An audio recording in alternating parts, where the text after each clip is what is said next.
This review was made possible by contributions from viewers like you.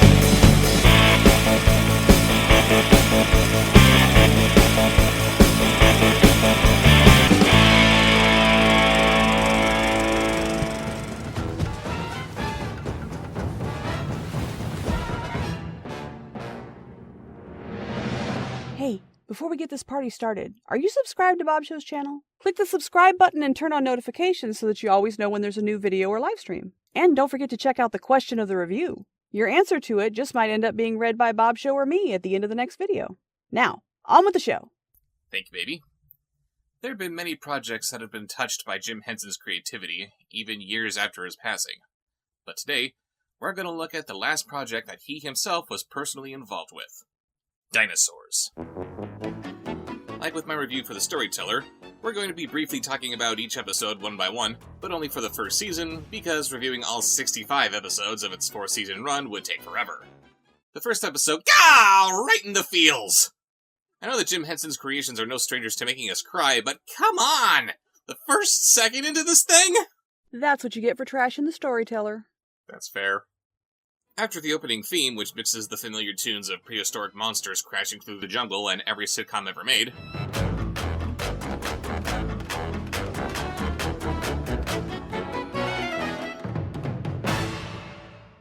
we meet Earl Sinclair, a megalosaurus with enough creative liberties thrown at him to look like the Jackie Gleason archetype, as he tries to relax in front of the tube. But his eternally annoying baby, simply named The Baby, gotta love him, wants to hear a story. So we get a little flashback, showing Earl's wife Fran in the middle of making dinner, but one of the ingredients gets away. You'll want this beautiful 32-piece cookware set featuring the new creature screen. Hey, lady, you might want to see this. So this little critter just accepts that he's dinner and figures he might as well roll with it? That always bugged me about this show. I think it might be partially why I'm a vegetarian. Earl gets home from work, but before he can get a chance to unwind, Fran says that she wants to get a new set of pots for a more escape-proof cooking experience. Their daughter Charlene wants to go shopping, and they need to hire a tutor for their slacker son, Robbie. Wait a minute. Earl is supposed to be a megalosaurus, Fran is an allosaurus, and fine, the respective wiki pages for Robbie and Charlene don't say what species they are, but their bone structures don't look especially megalosaurus or allosaurus to me. We joke about how Kermit the Frog and Miss Piggy can have some kids that are pigs and some kids that are frogs, but how do you take this species and that species and come up with other species? The growing needs of his family prompts Earl to ask for a raise, but his supervisor, Mr. Richfield, isn't the easiest boss to talk to. I'm just a regular tree pusher, and he's executive supervisor, and have you recently seen the size of his teeth? And what does having big teeth mean if it's on an herbivore? Oh, it can still hurt. Oh, sure it can. I would just think that predator teeth would have a bit more bite to it. Unsurprisingly, his request for a raise goes over like a lead balloon, but things only get worse when he comes home.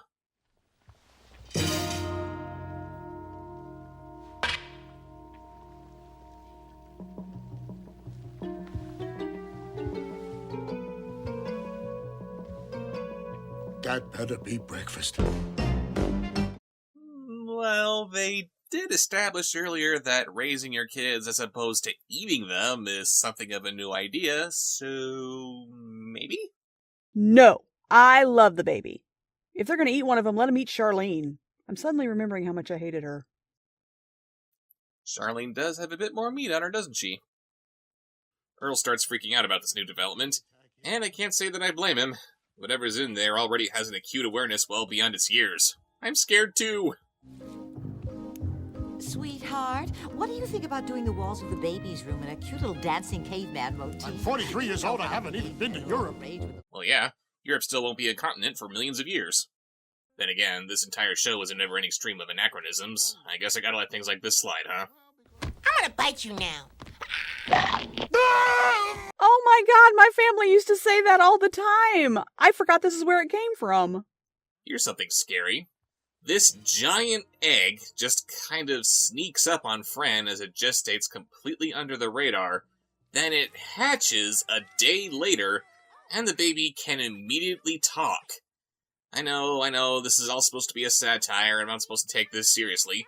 But at the same time, we're supposed to take this seriously enough to feel empathy for Earl's would-be dinner, who has nothing to live for, and then feel a sense of satisfaction as he's suddenly hired by Mr. Richfield to be his executive assistant, giving him some kind of purpose in life.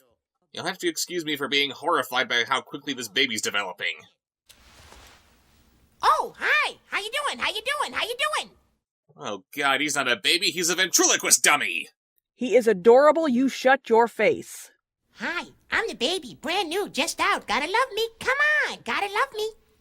Episode 2, The Mating Dance, opens on the new little bundle of irritating joy getting a late-night feeding. Okay. That label says 100% meat. It's not some weird dinosaur baby formula, it's just meat. Nothing but. Somewhere, there is a company that employs dinosaurs with the sole purpose of chewing up meat and spitting it up into baby bottles. Yep.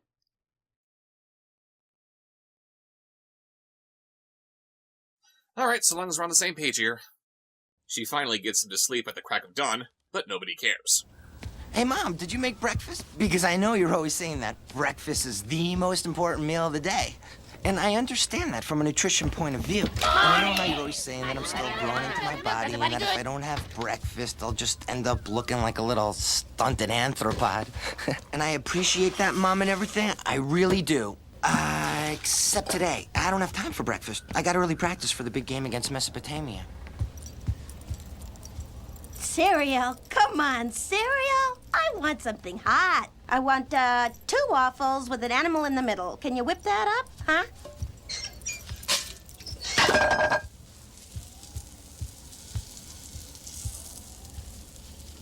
Don't give me any trouble.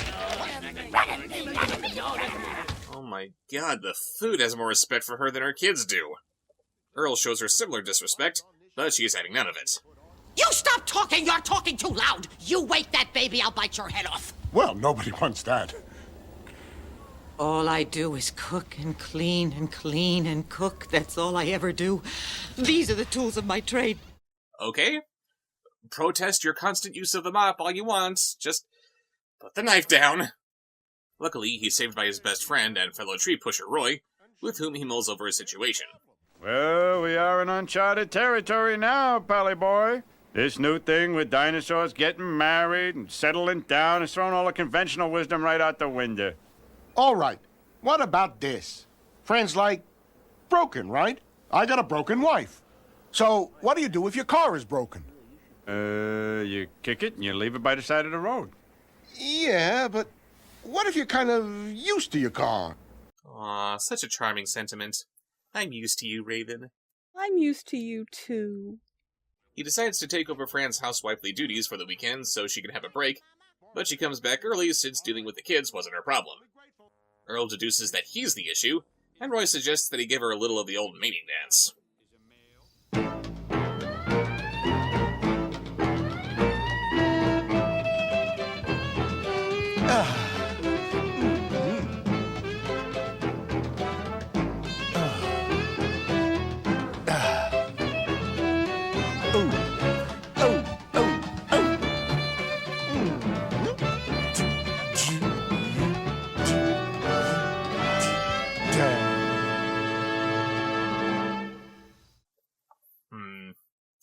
I could use a bit of female perspective here.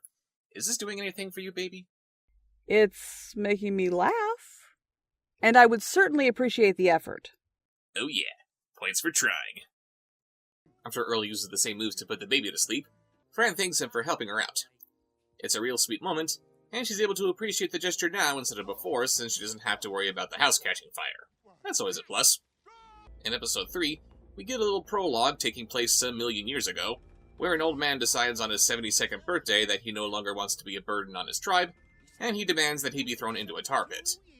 This gives rise to a holiday in modern dinosaur society called Hurling Day, wherein every dinosaur is likewise thrown into a tar pit on their 72nd birthday. Earl's ecstatic that he finally gets to celebrate his mother-in-law's Hurling Day. Fran is treating it as casually as if she were simply moving her mother into a retirement home, but Robbie's not into it. You know, Robbie, your grandmother's been looking forward to this day for a long time now. She's going to be reunited with Grandpa Louie. I thought Grandpa went on a cruise. You bought that? Man. Robbie! Look at that. Charlene raises her hand to slap Robbie, and she stops to check out her nails. Have I mentioned that I hate Charlene? Yeah, you did. On an unrelated note, how did your nail appointment go?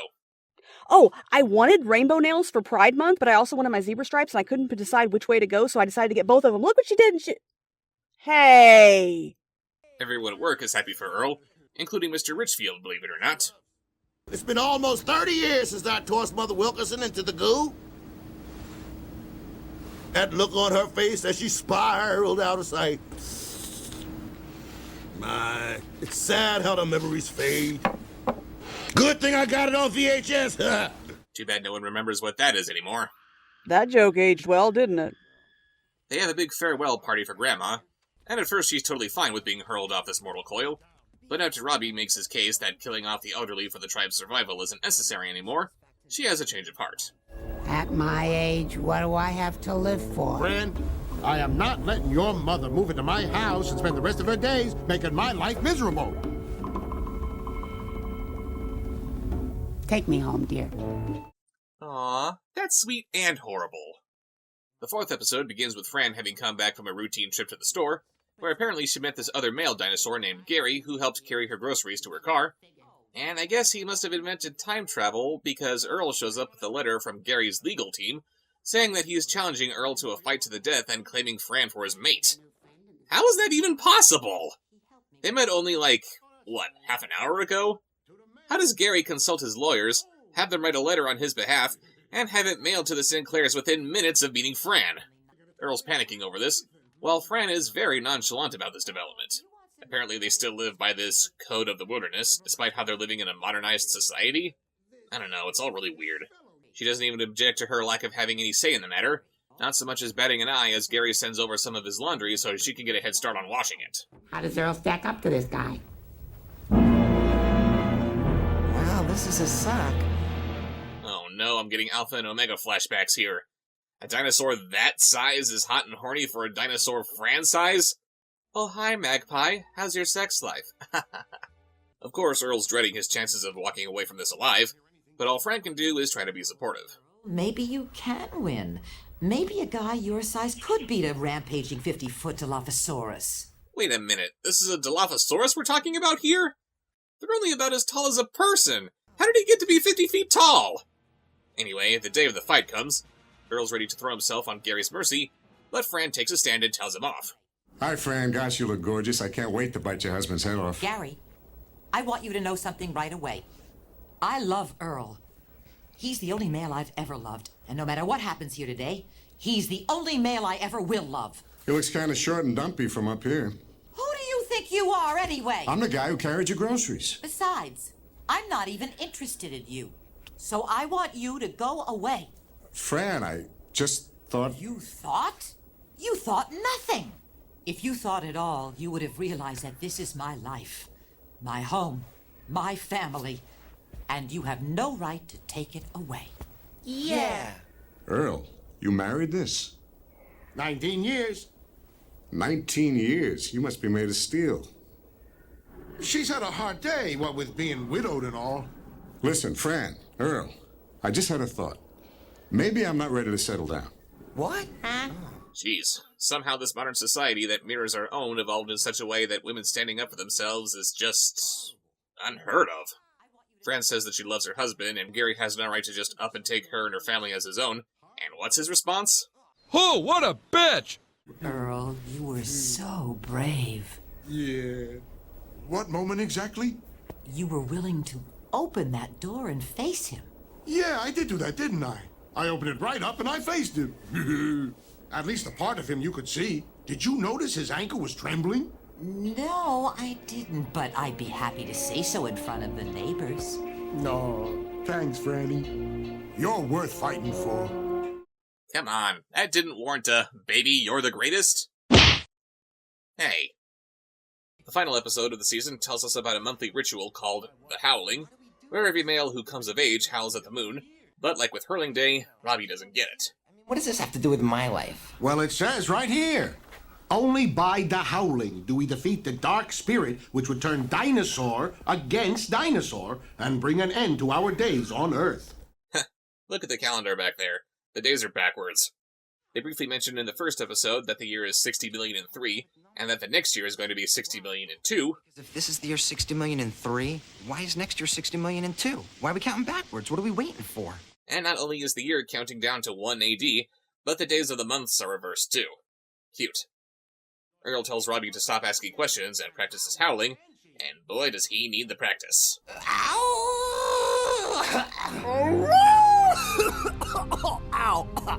I also have to chuckle at this other detail in his bedroom. Of course he'd be a fan of the Teenage Mutant Ninja Cavemen. Mutant Ninja Cavemen. I'm not going to address the whole ninja Japanese thing. We already discussed that with Europe and all. But mutant Ninja Cavemen? Are these dinosaurs aware of evolution? Earl asks Roy if he'll present Robbie at the Howling. He accepts, but they argue over Roy chewing with his mouth open, and it ruins the rest of his day. Is something bothering you, Earl? Bothering me? No. After 27 years of friendship, you'd think I could tell a guy he eats like a pig and dresses like a slob without him getting all uppity about it. But I'm not gonna let it bother me. Yeah. I'm going upstairs. Ma, is it me or is Daddy in like a really bad mood? No, your father just gets cranky like this before howling. They all do, every month. It's pre-howling syndrome.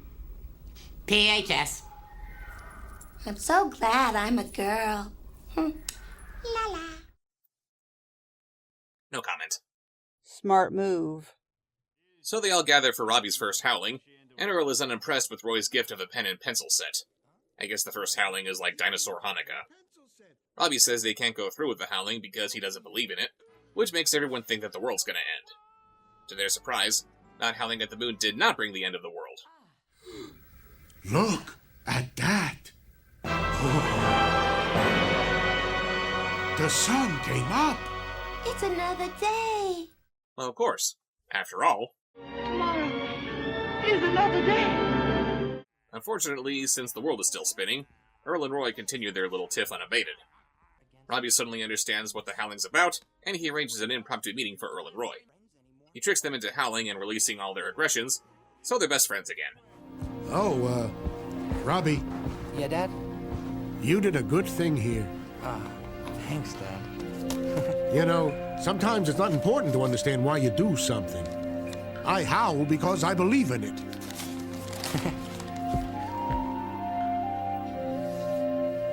I don't know why I believe in it. I just do. I understand, Dad. Yeah. Okay, I'll see you at home.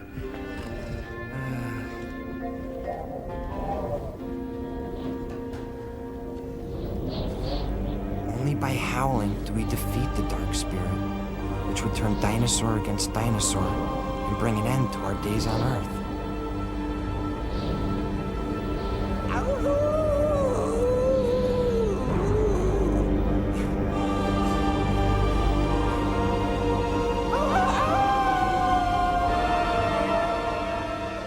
Good for Robbie for finding his howl, but considering the weight of the experience, he should have done it with his dad and Uncle Roy.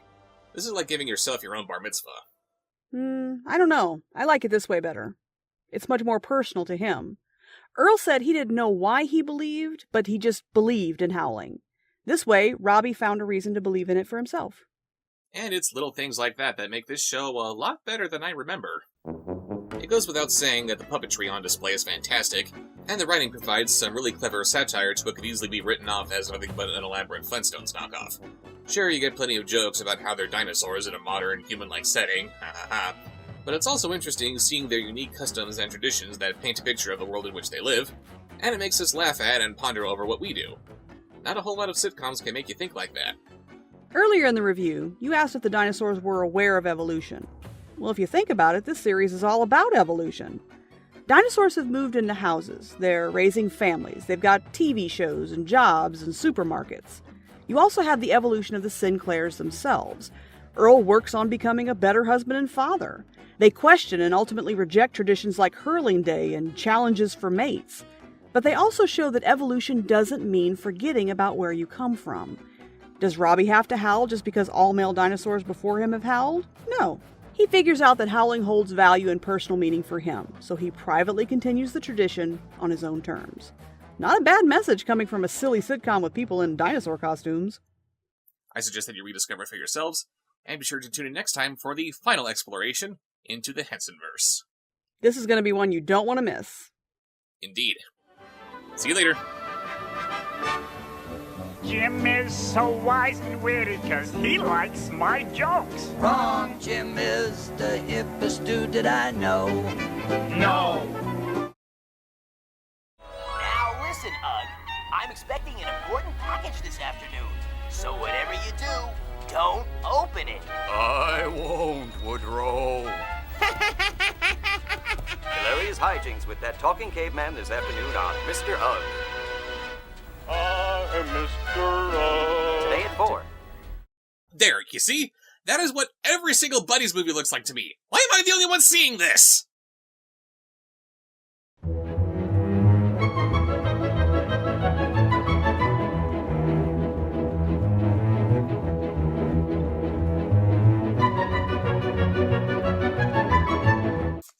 Hey guys, I've got a package here to open from an unknown fan. There is no name on this, no return address, although... Might be on the inside. Probably on the inside, let's hope so I can thank them properly. Although, I am a little bit wary about this. Why did they draw... I like it.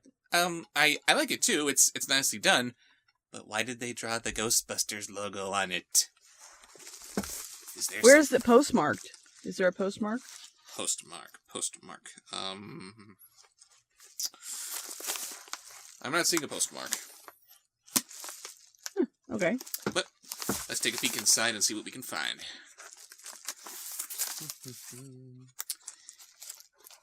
Careful, you're gonna cut your finger off. I'm not gonna cut my finger. Ow! I cut my finger off! Oh my god.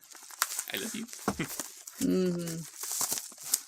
Okay. This is a bubbly package. I was afraid it was going to be full of that insulation stuff, like that other package I had that one time.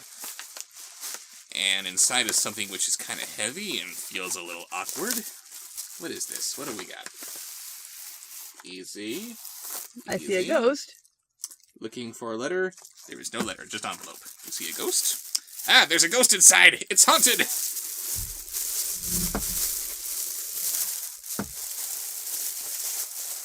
Oh my. We have a letter. We have reading material. And yes, there's a letter. Yay, letter. Alright, mystery writer. Now let's see who you really are. This is coming to us from Kobe T. Cat. Hello, Kobe. Thank you. Thank you, Kobe. Dear Bob, Thomas, and Raven, I hope you two are doing well. I like your reviews, and Raven's OC is one of the cutest things I've ever seen. Aww. Can you deal with that? Your avatar? My avatar, yes. Your avatar being cute? Yes. Just not you. Right. Don't call her cute unless it's really funny. I love you. Mm-hmm. I've been watching your reviews for the last 3 years, and I believe that the first video of yours I ever watched was Cinderella, Once Upon a Time in the West. That or Tentacolino. Either way, started off on a high note. That was one of my favorites. That was one of the ones that got me to start talking to you. You know why? Hello, cowboy hat. The cowboy hat. Exactly. Damn, he looked good in that cowboy hat. You're welcome. One of the first pictures he ever sent to me. One of them. The first picture he ever sent to me, he was dressed for a wedding. And he had just gotten his hair cut, and his hair was really short, and he sent me a picture, and I thought he looked amazing. Yes, that was a long time ago. Yes, I fell in love with him with short hair, but man, I love that long hair. But anyway, but yeah, the cowboy hat featured in some of the first pictures that he was sending to me, and whew, got Seal my the deal. attention. Anyway, back to the letter. Sorry, Cody. Cody or Kobe? I can't remember what you said. Kobe. Kobe. Kobe. Okay. Let's see. Out of all your videos, I'd say Freaks and Tim Burton's Hansel and Gretel are my favorites. Oh, thank you. Not gonna lie, I thought Cleopatra getting turned into a duck was hilarious when I first saw it. Well, that makes one of us. That made me crap my pants. I'd also like to thank you for reigniting my interest in comic collecting. Your comic reviews have made me come to respect graphic novels as a form of artistic expression. Wonderful. They should be. Nice. Thank you. Yeah, you got to do more comic book reviews. I do. And how lucky that I suddenly have some material. Yeah. That being said, I found some rather interesting titles that you might enjoy, or at the very least find an experience. Enclosed, you'll find a number of books. A collection of Gumby webcomics by Wildcard Inc. Yeah, really. Sheets by Brenna Thumler. And The Big Guy and Rusty the Boy Robot by Frank Miller? Not that Frank Miller, It can't be that surely. Frank Miller, right? I guess we're gonna take a peek and find out. Yeah. If you would please consider reviewing some, if any of these books, I would greatly appreciate it. Sincerely, and may God bless, Kobe T. Cat. P.S. Do you have any plans to talk about the recent crossover comics between popular 80s franchises, i.e. TMNT and Ghostbusters and Transformers, which is getting a toy, by the way, oh wow, and TMNT versus Batman, the upcoming movie, most of which seem to be IDW properties? I didn't have any plans to look at those properties, although it wouldn't be outside of my wheelhouse, considering how I already did Mars Attacks, the Transformers. But yeah, I am definitely going to have to take a peek at those sometime. And let's see what was included in this package. First we have sheets, which apparently is literally that. It is a ghost sheet. And, oh wow, I really wish I had this book when I was in my cartooning class in college, because this looks exactly like the kind of thing that my professor was pushing. Just a very cute little style that we got going on here, and a bit of a hefty read, so I'm going to have to sit down and really take a peek at this one here. Nice. And Gumby webcomics collected into printed form. Alright. And included on the back are a whole bunch of characters that I have no idea what they're about, including the ghost of evil Johnny Cash, I guess. Yep, this looks like all kinds of insane, so, you know, Gumby. And the main event of this package, the Big Guy and Rusty the Boy Robot, who does not look like a Frank Miller property. Let's just take We'll have to find out. Let's see if there's any of his famous tropes in these first couple pages as I skim through them here.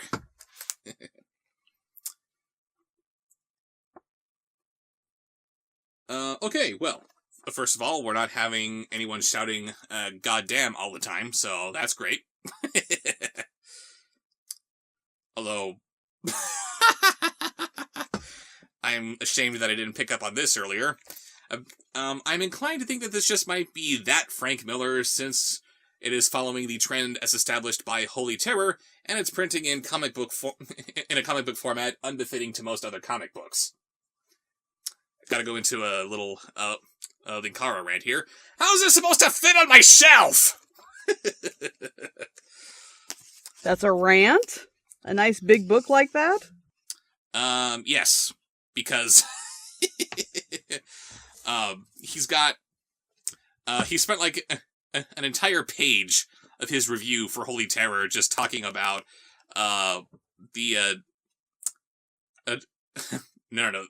Sorry, I'm getting confused. He spent a whole page talking about something else, but he opened up on this huge rant about the dimensions of the book because it was not written for conventional comic printing. It looked more like something you would see from a newspaper strip collection. Except it wasn't a newspaper strip, so why is it printed like this? I don't know. Especially when you look inside and you see what look like regular comic book pages alongside each other on a single page. I was like, what are you doing? But, yes, I am going to have to... I have a feeling I'm definitely going to want to review this, but these others, if I'm not going to review them, then I get a feeling that I'm at least going to enjoy reading them for my leisure. So, thank you so much for that. The thick one, does that have pictures in it? I didn't see. I was just yes, they're all comics here. And this one with a very pretty, very distinct style on display. Oh, okay. Nice. So, all right. Yeah. Very nice. And starring Sheets of all things. So, there you go. I will go ahead and put this in my ever-growing to-read pile. I gotta catch up on that. You have to catch up on your mail first. So, thank you for that, Kobe. And anyone else want to send me some fan mail, movies, comics, whatever, go ahead and ship it to the P.O. Box in the corner, and we'll see you guys later. Bye, guys.